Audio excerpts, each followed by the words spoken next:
Hi, welcome everybody to the Fall Dean Salon.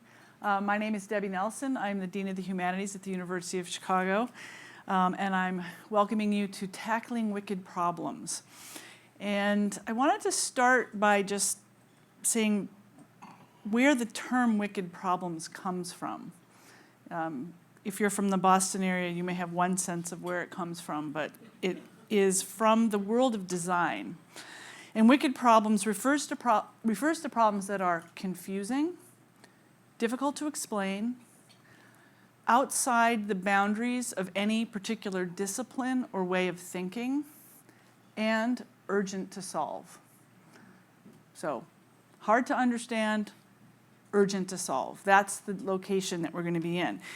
And you might think that the first place you would turn to solve a wicked problem is not the study of art and culture, but what I'm hoping to convince you of today in the discussion we have between Daniel Holtz and Patrick Jagoda is that it's one of the areas you must include in your cross-disciplinary, cross areas of study, ways of thinking. So I am not going to describe the wicked problems for today. I'm going to leave that to Dan Holtz. But I want to suggest that in the position we're in, working across disciplines and areas of study is sort of essential to dealing with large-scale problems of existential consequence. And the University of Chicago, we're very lucky that it's comparatively easy to do these things, to find colleagues, to find collaborators working in a lot of different areas to bring the unique tools of those disciplines together. So today I'm going to introduce two people who are going to start us in a conversation that I hope all of you, both in the room and online, will join us in. We're going to first hear from Daniel Holtz. Daniel is a professor at the University of Chicago in the Department of Physics and Astronomy and Astrophysics, the Enrico Fermi Institute, and the Kavli Institute for Cosmological Physics. Dan studies black holes. He'll tell you more. He will mention that, but not go into that. We are not talking about black holes today. But what's more important for our purposes is that Dan is the co-chair of the Science and Security Board of the Bulletin of Atomic Scientists. That is the board that sets the time on the doomsday clock. Does everyone know what the doomsday? Yes, you all know what the doomsday clock is. So he and his compatriots on that board decide how many seconds we are away from midnight, and we'll get some kind of update on that today. Our second speaker is from the Humanities Division. It's Patrick Jagoda. He's the William Rainey Harper Professor of Cinema and Media Studies and English. He is also the director of the Weston Game Lab and the co-founder of Game Changer Chicago Design Lab, Transmedia Story Lab, and the Forecast Labs. So I'm going to let Dan introduce us to the wicked problems that we're going to talk about today, and then Patrick will follow him with some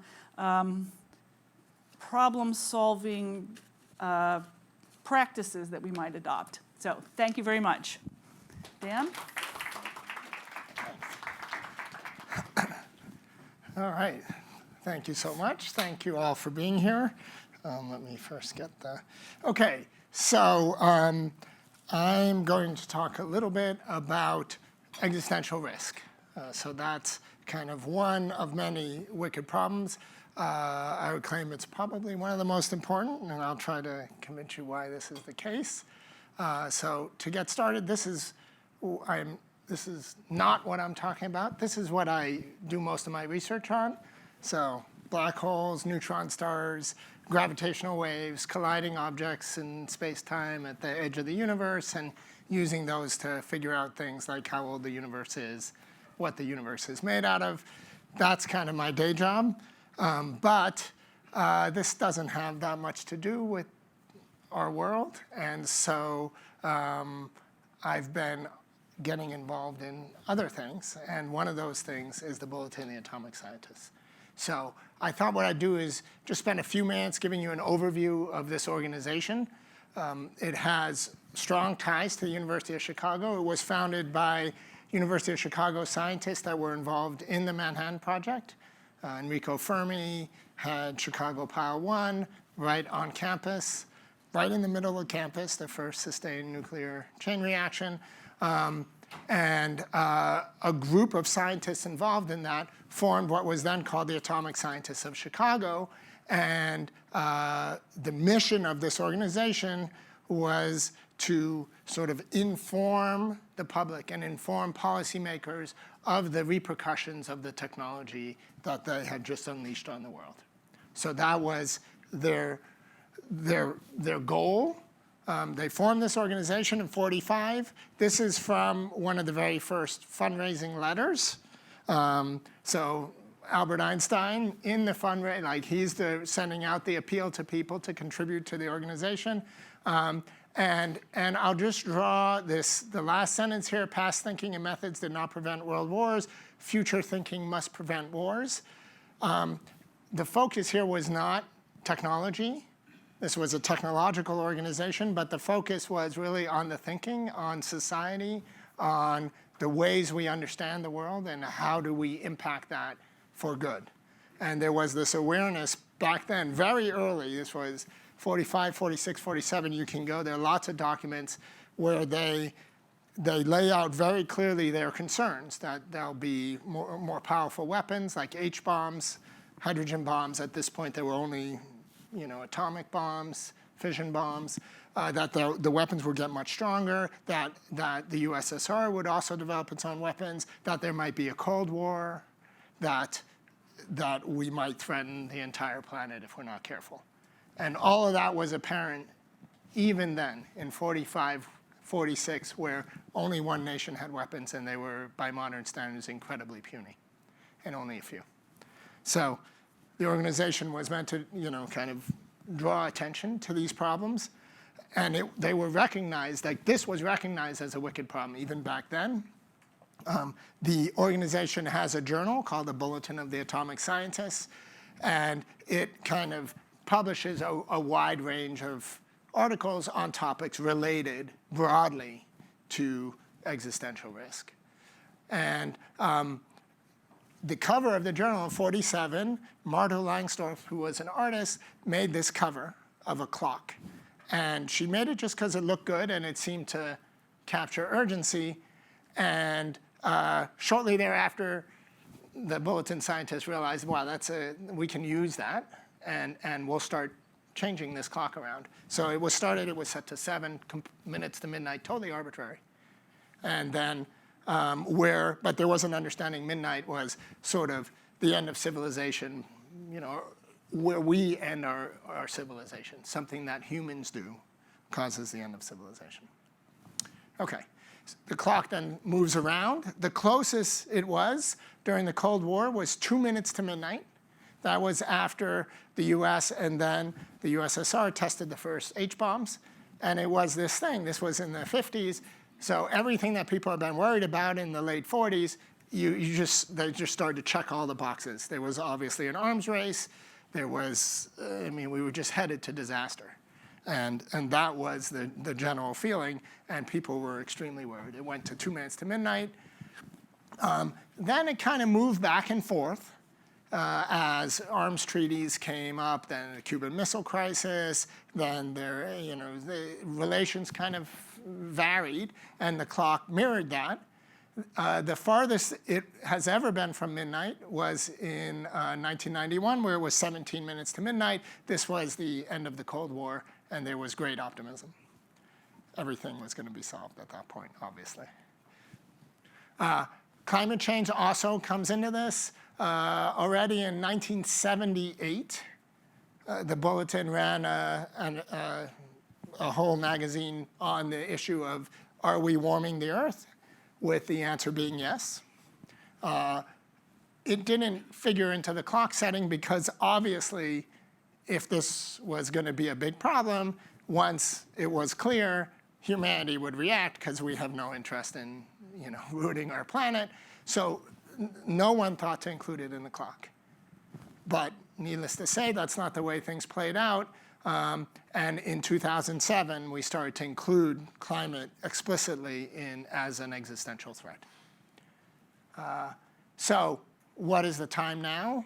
The time is now 90 seconds to midnight. We announced that last January. So that is the closest the clock has ever been to midnight. So in the judgment of this organization, this is the most dangerous moment in the history of civilization. The reasons for that have to do with nuclear winter, climate change, and a big one is misinformation and disinformation. And now you can throw AI-fueled misinformation and disinformation into this. Just the loss of rational discourse. If we can't agree on basic facts, that's problematic. And this is something that's very hard to address in a straight technological way.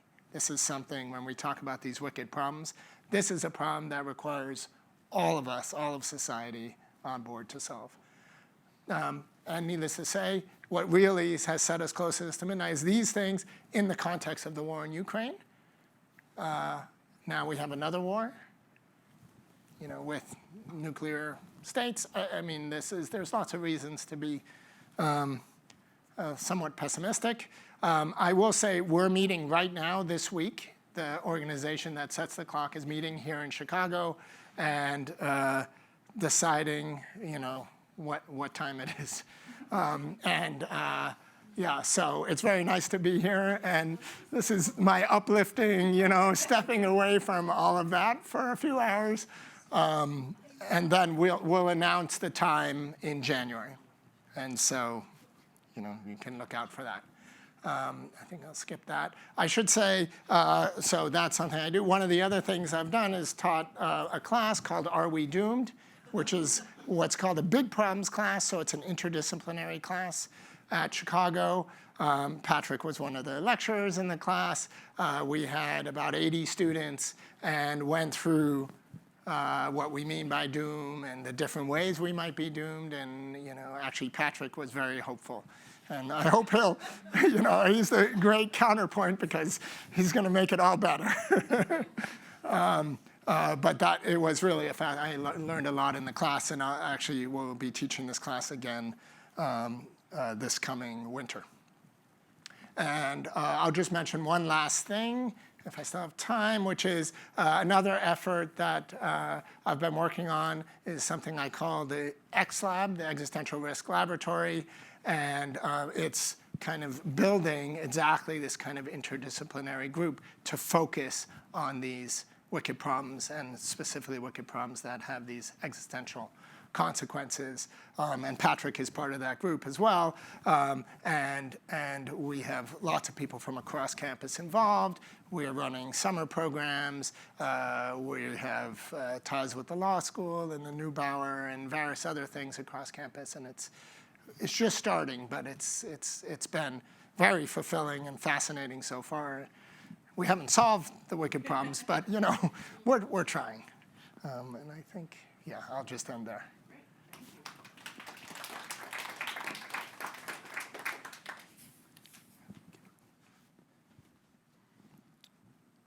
All right. My name is Patrick Jagoda, and I'm here to be hopeful, apparently, brought to you by the humanities. So my field is media studies, and so somebody like Daniel lays out what some of the problems are. My job is to think about how those problems get represented, how they get mediated, how they get addressed. One way that I do that, and what I'll focus on today, is by making games. I do this with many people who are in the room. And I just want to say something about this because it isn't a realm that we necessarily have thought that much about historically in the humanities. But in 2019, if you looked at the value of the game industry, it was at almost $150 billion. So the film box office was about 30% of that, just to give you a sense of the scale of gaming just before the pandemic. And you may look at these numbers and think to yourself, okay, but I don't go to see movies at the movie theater anymore. What about Netflix? What about Amazon? What about Hulu? Well, here in 2021, you see another comparison. Video games are up to almost $200 billion as an industry, with filmed entertainment, including home and theatrical, at about half of that, at $99.7 billion. So it's a huge, huge industry, and I just want to stress this for a second. A game like The Last Legend of Zelda made about $1.3 billion over the last year. A game like Mario Kart 8, which sounds totally foolish, made $3.4 billion, far more than the Barbie movie or Avatar or Avengers or these properties that we hear a great deal about. But it isn't just a matter of how much money these things make, it's also the amount of attention that they take up among teens, people in their 20s, people in their 30s. So a game like Fortnite, which maybe some folks have heard about, people have played that game for 96 billion hours total, which is about the equivalent of 11 million years. Think about that for a second. Let that sink in of just how much attention is given over to these products. And my students don't just play games, they also watch them, right? So one example of this is Minecraft, right? Minecraft has a lot of positive educational dimensions to it. This is a game that just last year was about 200 billion views on YouTube happened just for that game alone, right? So there's a huge viewership, a large number of people playing these kinds of games. So the next question might be, what do the humanities have to do with this? Aha, okay. So what do the humanities have to do with this?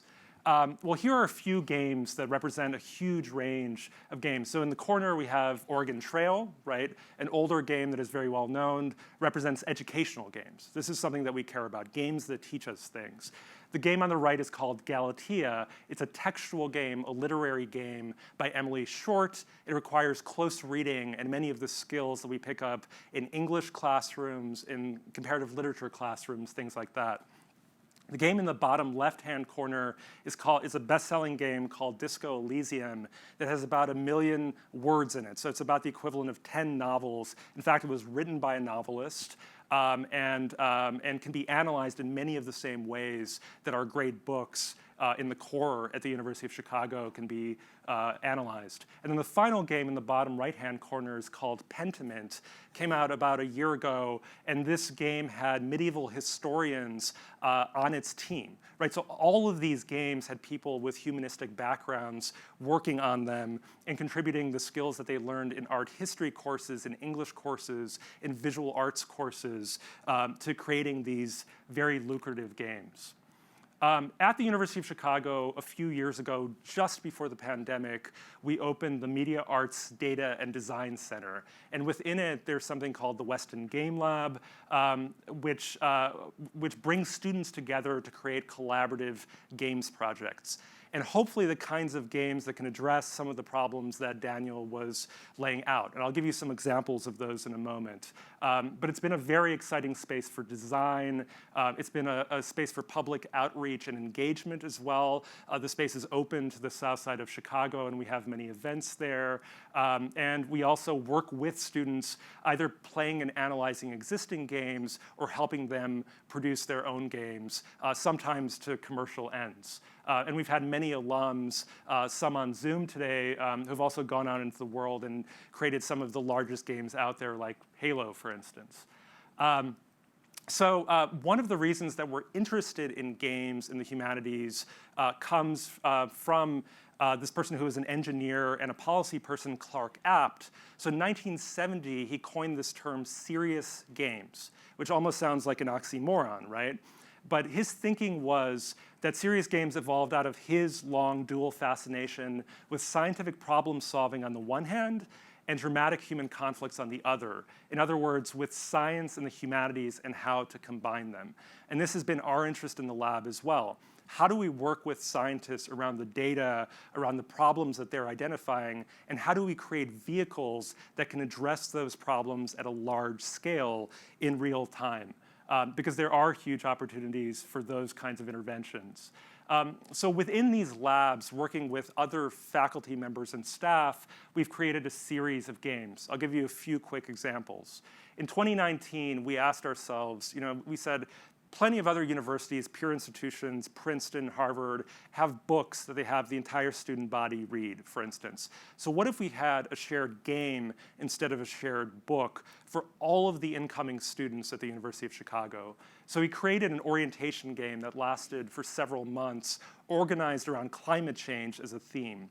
And the idea was that every student coming in that year would receive basic information about climate change and have an opportunity all summer to play games to have that conversation. We brought in people from the theater world, so set designers, lighting designers. We brought in game designers like Ashlyn Sparrow, who helped put together this world that the students got to occupy for several months online before coming to campus.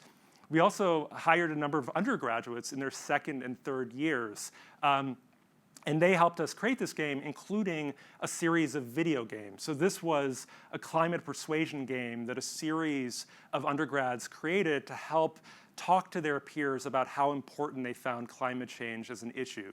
This is about a 45-minute game that we were able to put online. But also the first years who were coming in, we invited them to put together 5-minute pitches about how they would mitigate climate change. We didn't tell them what politics to have. We didn't tell them what specific way to have into the issue. We just said, climate change, go at it. We brought together about 15 faculty to serve as judges for this, and these teams put together solutions coming from behavioral economics, coming from the biological sciences, and coming from the humanities and the arts as well. Deeply interdisciplinary in its scope, amazing presentations. Building on that, just last year, we thought to ourselves, what if we transformed an environmental science curriculum for middle schoolers, an even younger group, and turned that into a game? So we did a pilot project with 3 schools, a public school, a private school, and a charter school, over 350 students. And over 3 weeks, we created a full game-based curriculum around climate change and environmental science for them. By the end of those 3 weeks, they ended up creating 2,500 quests. And each quest was a short essay, a video, a game they designed. I mean, these were very ambitious projects, and they were so excited by working on a game that they did way more homework than they would have otherwise, right? Basically, and this is the power of games, right? This is why I've taken this seemingly frivolous form and tried to elevate it. Games motivate us to accomplish something that we otherwise couldn't accomplish. Games are also a space of safe failure, right? You can fail at a game, fail again, try again, and keep going, right? Games are also multimodal. They meet you where you're at. If you like text, there's plenty of text. If you like visuals and graphics, there's that too. If you like interactivity, as many of our undergraduates do now, you can engage with that as well. So this is a game that we created hoping to create STEM pathways and humanistic pathways for students around climate change. Just a few more quick examples. So it's not just video games and these strange alternate reality games. We also work with board games since they're a little less expensive to get at. So for about the last 10 years, we've been running these summer programs for high school students on the South Side around board game design. And this is a public health project where we've organized around a series of issues like HIV, reproductive justice, smoking prevention, food deserts, addiction, and structural violence and guns. And we have students research these areas and then create interactive systems, which is what games are, to teach their peers about how to address these issues more effectively. One of the games that we've used in this program is called Smokestacks, where you play as a tobacco company and you try to get as many people addicted to your product as you can. So it's like totally unethical, except by the end of the game you realize, oh, that's a bad idea. People are dying. This used to not be a problem. Smoking cessation was very effective in the United States, except Juul and all of these companies that did vaping came in, became a $40 billion industry, and brought it back for teenagers. So these kinds of games are important again as part of the next wave of education.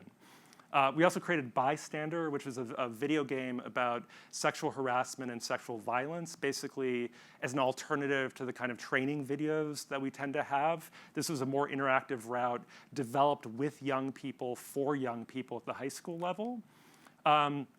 Recently, we finished a game called Caduceus Quest, which is about creating STEM pathways for underrepresented high school students in particular, so they go to college and major in the sciences, hopefully double major in the humanities as well, which we're seeing more of, thankfully, that balance. And then finally, during COVID-19, we thought to ourselves very quickly, once all of the students were sent home during social distancing, how can we create a social sense of connection when everybody is apart from one another? So very quickly, we created this online game within a few months so that by April of 2020, all of our undergraduates were invited to participate from a distance to create masks, for instance, artful masks, which you see there, as a way of thinking about epidemiology, safe practices, and that sort of thing. Happy to talk more about that later. But I think there are really great opportunities to build these kinds of games around a series of issues, many of the ones that Daniel mentioned, like AI or misinformation.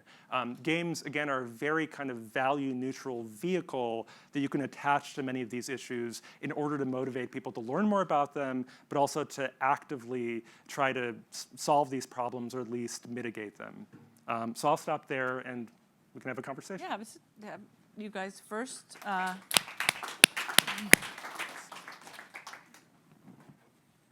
Do you have questions for each other? You want me to jump in? You can start. Yeah. Go ahead. All right. So one of the questions I had was, the problems feel, when you're at the 90-second mark, you don't feel like you have a lot of time, and sort of participation based. So how do we work the different time frames? These things have been very effective teaching tools, but it takes time. And sort of what is the time element? How fast do we have to go? And can we engage? Young people are really easy to engage with the games, but they're not the ones with the money and power. I mean, I was thinking about this the other day. We have a colleague in music, Paula Harper, who works on issues of virality online. And I was just reminded how quickly ideas and information can move. I mean, obviously, over the last 10 years, social media has been one of the vehicles for that, but there are other routes through culture where this moves quite quickly as well. Because games are such a big industry, I think they're one place where you don't just get a tweet-length idea out. I mean, these are 40-hour games, 100-hour games, and so the ideas are really seeping into your consciousness in a way that not even a film can accomplish in 2 hours. So maybe that's a little bit too hopeful in terms of what culture can accomplish, but I think there are routes there. Yeah. I like the hopeful aspect. I mean, I think you're right. This is, so the 90 seconds, it's the sense of urgency. And I do think it's urgent, but at the timescales for climate change, and climate change is already happening, we see that, but it will get worse. And everything we do, every little bit we do, makes a difference. And so if the games or anything that impacts the way people think about this eventually impacts lawmakers, policymakers. If society kind of moves and starts to demand action, that's positive. And it doesn't mean everything will be solved, but that's all we can do. Right. Well, it also feels like you're providing some kind of vehicle for agency. And I think one of the problems with these wicked problems is that you feel so small in relationship to the problem. You feel like the action is so insignificant. And so there's also something about playing with many other people that might lend you a sense that your action has more consequence or has more volume or something, because it's not just an isolated person. I mean, Patrick made the comment to me earlier that we tend to think of games as being isolating experiences, that you're just playing alone in your room, and he had an answer for that. Yeah, I mean, one way to think about it, right, is like I actually think games are deeply pro-social. It's very rare in the history of games that you find ones that you play by yourself, right? Solitaire, of course, is one that comes to mind for a lot of people. There was a period in the 80s and the 90s when video games were made for single players as well. But with the explosion of networks and various kinds of multiplayer games, right, these have again become really social activities. I was joking around that the World Health Organization in 2019, right before COVID-19, basically was extremely anti-gaming, right? There was a lot of gaming addiction discourse back then. Within exactly a year, at the beginning of the pandemic in 2020, they tweeted that people should stay home and play video games together as a solution to social isolation. And in fact, there's a lot of research about how pro-social and collaborative games are. I mean, it's not just the playing of them, it's also what it takes to make this kind of social advocacy vehicle, right? You have to work with people who have a background in visual arts, in creative writing, in programming on the computer side, and oftentimes in content-specific knowledge. Yeah, I might just add on there is this aspect, which you were alluding to, of the doomsday clock, where it's kind of doom-oriented and Right. pretty negative. And it's something we struggle with a lot, because our goal is not to make everyone feel, hopeless and helpless. It's, we want to kind of inspire action Right. and engagement. And, it is urgent. Like, Yeah. everyone needs to engage, but there's so many ways to engage. I mean, it's wide open. So I think everyone can contribute in their own way. So we're trying to kind of help light the fire, which already is there. I think if you look around over the last years, there's been a lot of development. I think there's much more of an awareness that these are frightening times, and that, we should be concerned, but also that there are ways to make things better. Yeah. And so striking that balance is hard. Right. Can you say a little bit more about how the board thinks about misinformation? I mean, this is something that I was really actually impressed that this was being factored in as one of these risks, because it makes things so difficult to talk about, because you're not in the same universe. You're having a conversation about completely, and we saw, the COVID was a kind of microcosm of this problem that we see in many, many different dimensions. So how do the scientists think about that, and where can this is actually, reading is what we do, Yeah. Fact checking is what we do. This is our expertise. Yeah, so, I mean, it's as you said, this is a major problem, and it's one that, there's been misinformation sort of from the dawn of humanity. It's really just that it's it's sort of streamlined and efficient now. Right. And now with AI, it's going to go the next level, where anything you see, video, audio, you have no idea if it's real or not. And there are groups, where you sort of end up with these social groups where there's an agreed upon set of facts, but may have nothing to do with reality. And that's happening, and it's fragmenting society. And states are using it for Right. their own purposes very effectively, and it's getting worse, not better. And you can see these tools already being used in social media and to accelerate this process. So all that is terrifying. On the other hand, there's, there's some amount of hope, which is, I think, certainly the younger generation at this point is savvy enough to realize that most everything on the internet is fabricated. You just start to see that there is this growing distrust. Right. And so there's an aspect of that which is hopeful, in that they're not, people are not just going to blindly believe some video that makes some outrageous claim. The downside is it's undermining everything. Right. You The can't distrust believe is- anything. right. The distrust becomes rampant. Right. And at that point, I don't know where, that's like some post-enlightenment thing, where I don't know where we end up. And that makes me nervous, but learning how to, I don't know if you can gamify information and Right. the access to information, and figuring out what's real, Yeah. that could be extremely valuable. That's something we all have to figure out. All of us have to figure out how to know what's real. Yeah, yeah. There is a much longer history to this, obviously, with like propaganda that has gone through every medium that we have imaginably, and since Cambridge Analytica in 2015, and a lot of these developments over the last few years, obviously the acceleration of mis and disinformation has gotten worse.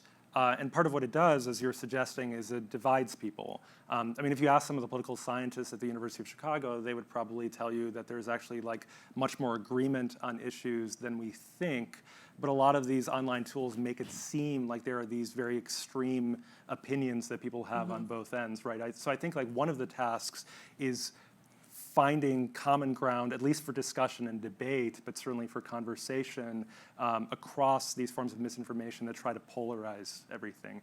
And games and different kind of media vehicles can certainly, they're used to produce the problem. I think they can also be used to solve or mitigate the problem in the other direction. And universities are a really good space to start doing the research and development necessary to create those Right. tools. Right. I wanted to add one dimension that is, you know, part of what we're thinking about, but we haven't brought it home, is there's a global dimension to this. So it's not, I mean, this is, you know, I know certainly with game playing, you can have tens of thousands of players. They're in every time zone. They're in every country in the world, so that there are ways of sort of breaking down or coming across different cultural barriers. But we're not in a monocultural situation where, I mean, the misinformation issue is not unique to the United States. It's everywhere, but we are not, these problems are not national problems. They're global problems, and sort of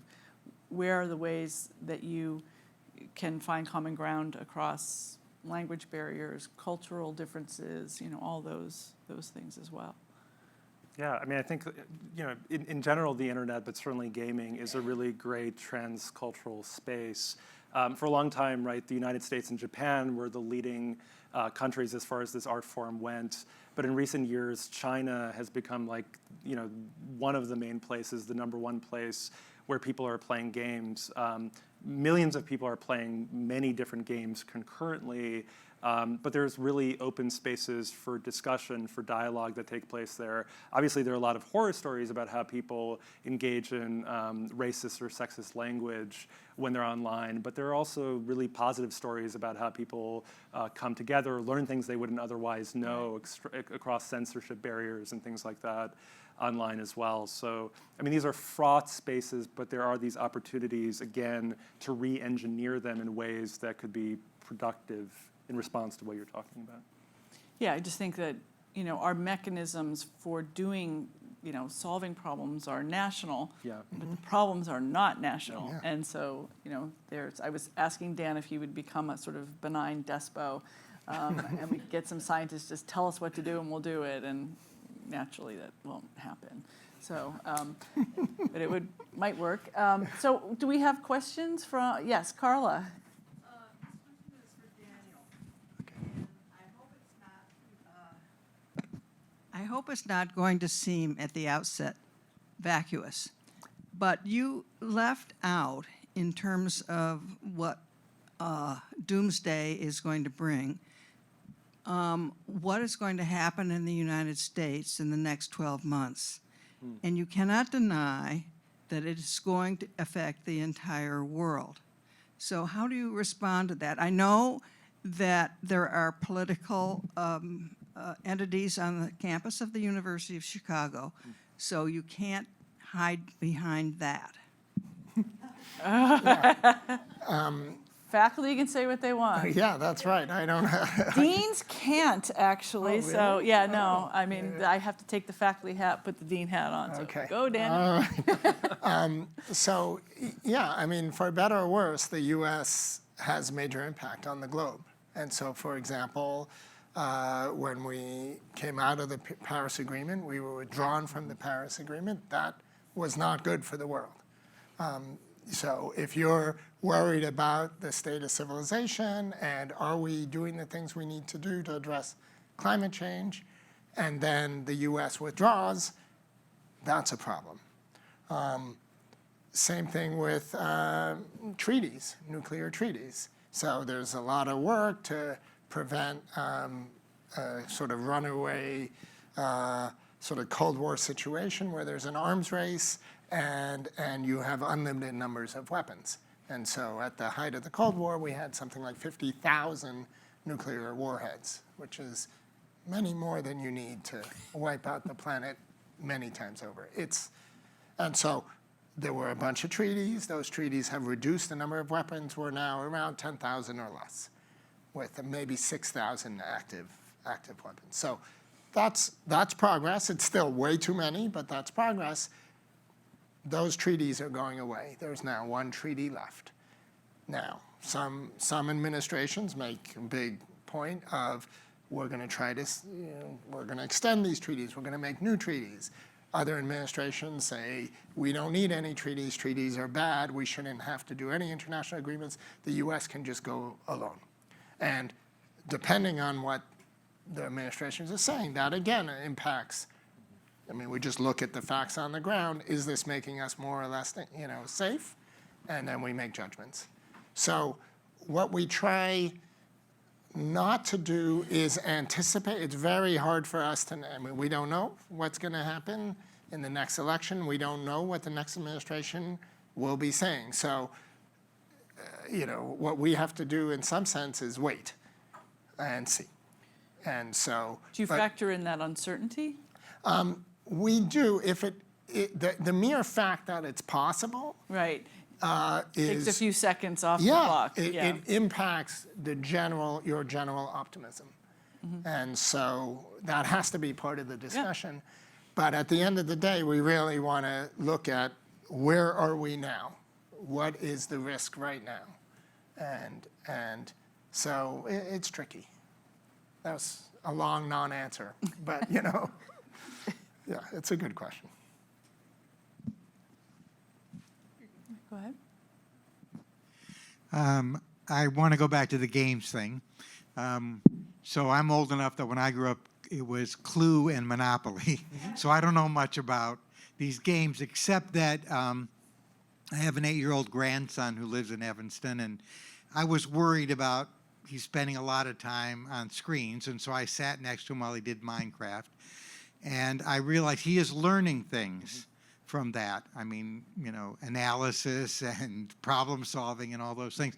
But while he's learning something, I'm just wondering, are you suggesting that somehow we can find solutions to these big problems? And how would we do that? Is somebody watching while people play the games?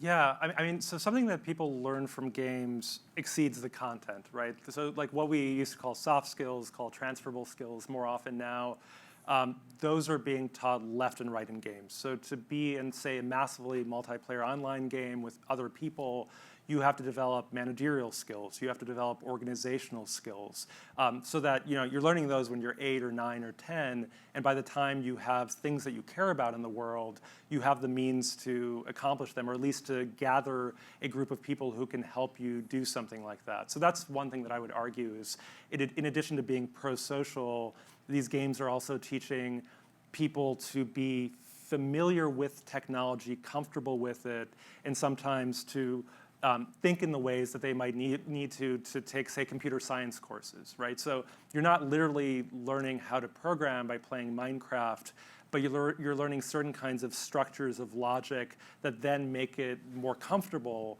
once you get into those computer science courses or into different kinds of science or humanities courses, right? There are people that I know who are fascinated with medieval history who learned that from playing fantasy games in the way that people used to read Tolkien, and that got them into different kinds of historical pursuits. It's a version of that. But I think communication, organization, and managerial skills are a big part of what folks are learning in those kinds of spaces. So my fantasy is that you create some, let's say we took all the data from the board of, the security board of the Doomsday Clock and said, okay, this is in a game and you have to manage the risk.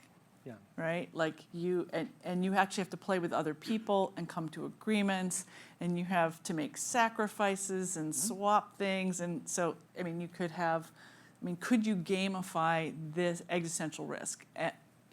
Gamify makes it sound trivial, but I really mean, like, could you invite people from across the planet, really, because that's how these games work, to try to navigate these risks? What were the choices? What would be the consequence of a choice you made here? Or do you have to make the choice collectively to do something to win the game, right? These individual choices aren't going, is that a possibility? Can we build it and then, The great thing about games is they make systems and databases exciting. Like, how uninteresting are those things? And yet you play, going way back, you would play a game like SimCity, for instance, or many of the Sims games, and suddenly these kind of balance problems, these mathematical problems become exciting because they're put within a framework that has graphics, that has an achievable win state that you wouldn't otherwise have. So yes. So it's a good feedback loop. Like you're gonna. Yes. You're right. Right. And that's the thing, and it's so different as a feedback loop than what you would get in a traditional educational context. In traditional, say like in middle school or high school, at least this is how it was for me, you would have a test every now and again in this longer course, or there would be a paper due, and you would get feedback, a couple times a semester. In a game, you're getting feedback every few seconds in terms of what am I doing? Is that right or wrong? Is it moving me toward my goal, right? So that's a really valuable feedback structure, even when you're failing, because when you're failing, you're usually learning more than when you're succeeding. But you don't want to fail when there's money on the line, when there's like really important stuff on the line. So a game, again, is a safe space in which to do that. I would say outside of simulation games, there's also the kinds of games that we made with climate change or with COVID-19. Those weren't systems games. They weren't organized around one way of thinking around the world.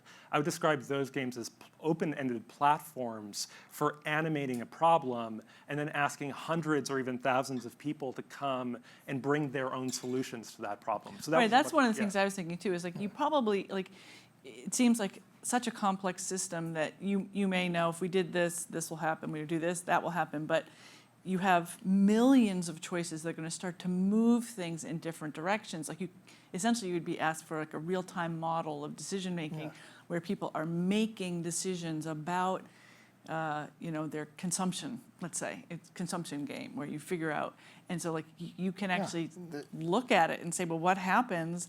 Like what motivates these consumption patterns? What happens when these consumption patterns change? If that's sort of what's driving the game. I mean, there's a million versions of this, but you could have, the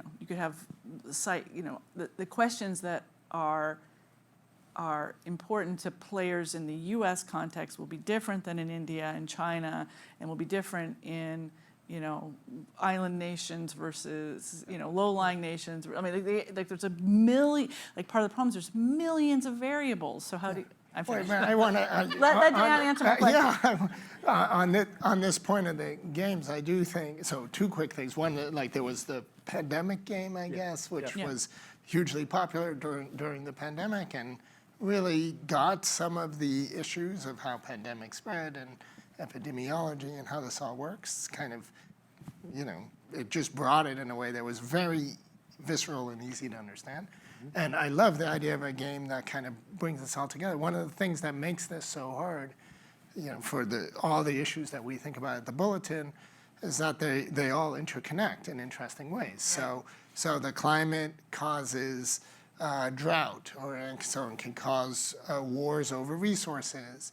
Can flood cities, cause refugees and migration, which destabilize governments, cause certain, for example, anti-immigrant governments to become more popular, which then has, brings with it other things. It's extremely complicated, and all of that is connected. So if you care about nuclear safety and reducing the number of weapons, you also have to care about climate. You also have to care about disinformation. Right. And if you only hit one of those and you don't hit the others, you're not going to get where you need to go. So you have to kind of balance all of these things, which is exactly what games, like it's very rich for someone to try to figure out how to include all of this in a way that people can sort of experience and understand. Right. Loads of questions. So do you want to give one of the online questions? Thank you. Yes. Sorry. We've shut out the online people. So we've had a number of people online want to kind of get your thoughts on this disparity around games. We've been talking a lot about the pros of games, but it's not everyone has access to them. And even in places where there's access, there are certain demographics that don't feel welcome. And so how do we address that in this bigger scope of wanting to bring more people to the table on using games to tackle these problems? This is a major problem. Historically, it's one that we bring up in so many of our courses in the Media Arts and Design program. Like historically, games were created by a very particular group of people coming out of computer science, coming out of the sciences. Only recently have we seen games coming from a more diverse group of creators.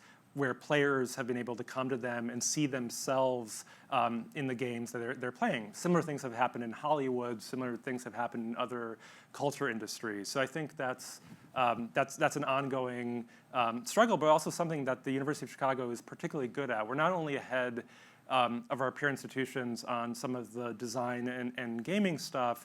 Our major, our media arts and design major, is also immensely diverse, like much more so than one would expect given its proximity to things like computer science. That has a lot to do with our instructors, that has a lot to do with addressing exactly these sorts of issues. But even though that's held us back in many ways, that's also an opportunity, because if people who have been kept out of the realm of gaming suddenly have resources or platforms to create these games, many of them, not all, will address some of these very problems that we're talking about, because these problems are creating ongoingly forms of inequality in the world, for instance. That maybe is a particularly utopian hope, but we are seeing some of our own students doing these sorts of things and hoping to be able to build on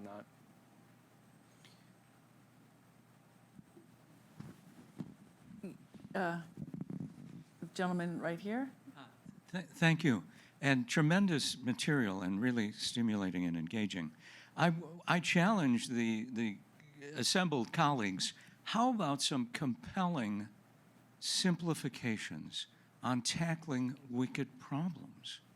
I mean, what's, the 3 to 5 things you'd point, divide and conquer, prisoner's dilemma, freeloader problem. Those freeloaders are growing rapidly.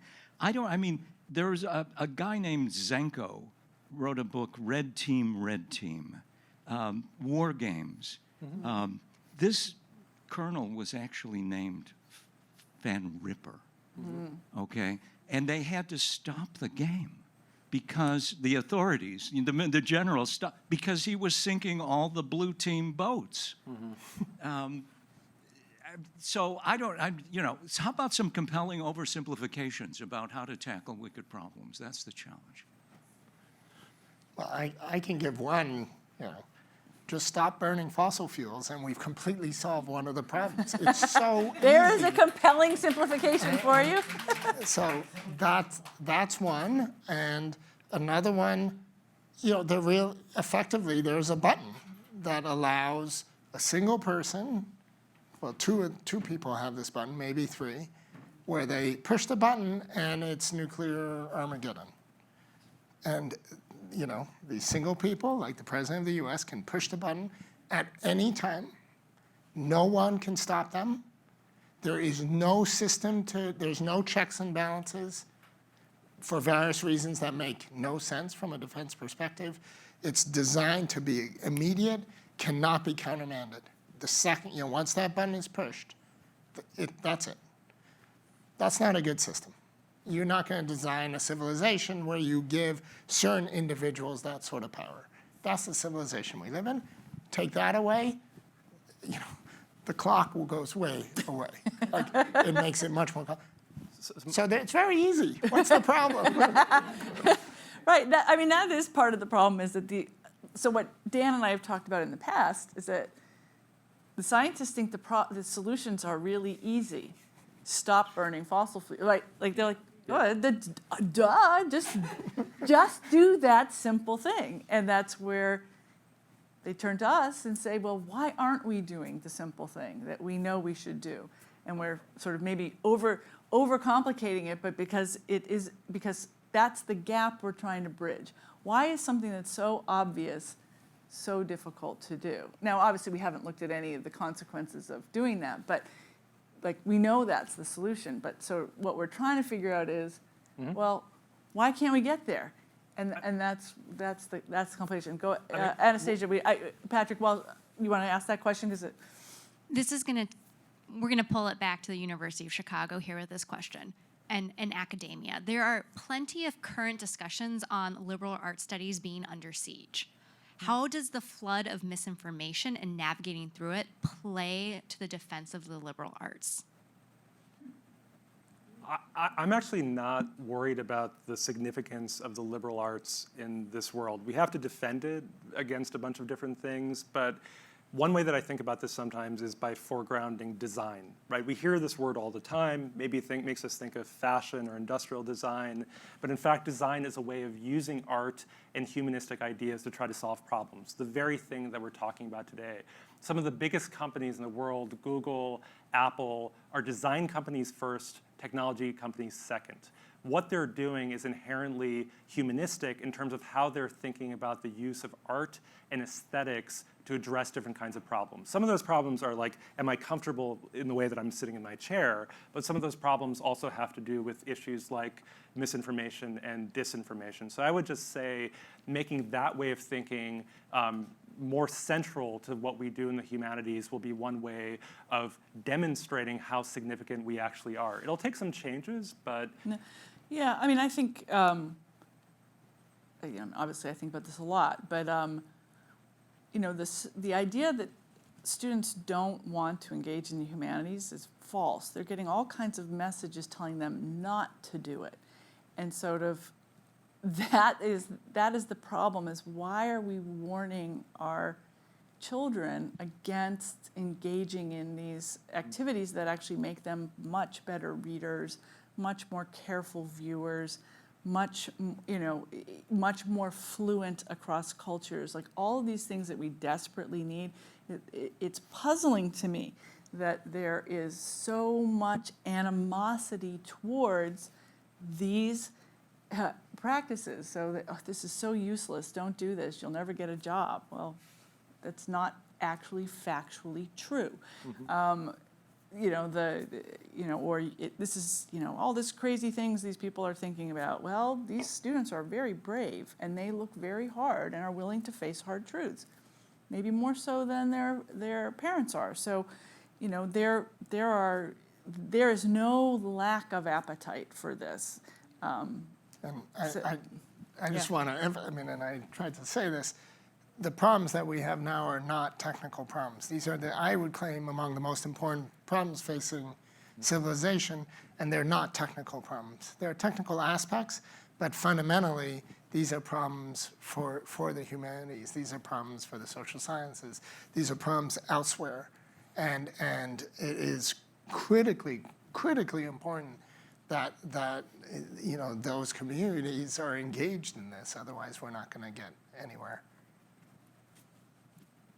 Unfortunately, we're up to our final question. Well, and I feel like this is a good note to end on. And that is there hope or are we doomed? Patrick's the hope person. you're like pointing me. I'm going to do a very humanistic thing and like criticize the question. No, I'm kidding. I think we need pessimism in order to like earn optimism at some point. So I think starting with some of the things that the Doomsday Clock is orienting us toward is very important in order to be motivated. And that's actually what I would focus on. Not optimism, not pessimism, but motivation. How can you build better habits? How can you focus on the things that actually matter in the world so you can look at the forest, not the trees, right? How can we create career pathways that don't take away from the earth, but add to it in a variety of ways and make the future stronger? So I think that would be maybe my hopeful answer. Yeah, and I completely agree with that. I mean, we're not at midnight. We're close, but we're not there. And there's lots of room to move back. And we have moved back in the past. And what you don't want to do is sort of foreclose the kind of creativity and ingenuity of humanity. So we can solve these problems for sure.